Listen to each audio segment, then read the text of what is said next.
Good morning all.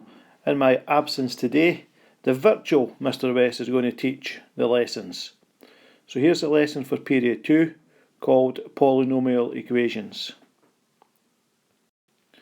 Now we've been familiar with these questions lately, factorising cubics, 4x cubed minus 12x squared minus x plus 3.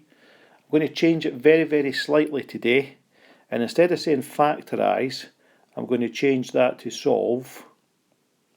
And because we're solving an equation, I'm going to introduce an equals 0 at the end. So how does that affect us? Not an awful lot.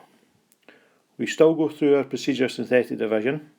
So the coefficients are 4, negative 12, negative 1 and positive 3.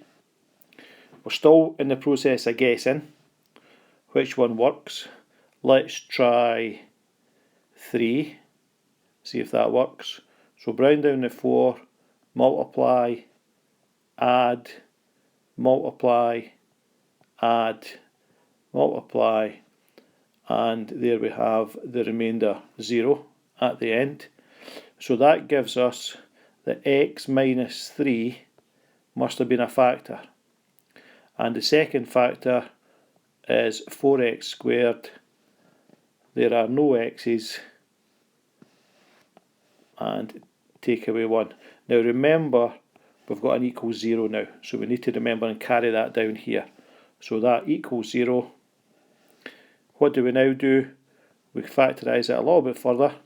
4x squared minus 1 can be factorised to 2x plus 1, 2x minus 1, and because it's equal to 0, what we now say is that each of these little brackets, x minus 3, 2x plus 1 and 2x minus 1, must all equal 0.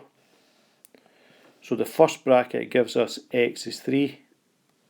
The second bracket gives us x as take the 1 over, make it minus 1, divide by 2. And the third bracket, take the 1 over, positive 1 and divide it by 2. So we end up with x is 3, x is negative a half, and x is a half.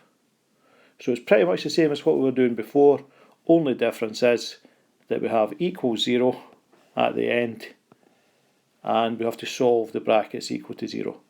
And we end up with 3 answers if there's 3 brackets, 4 answers if there's 4 brackets, and so on.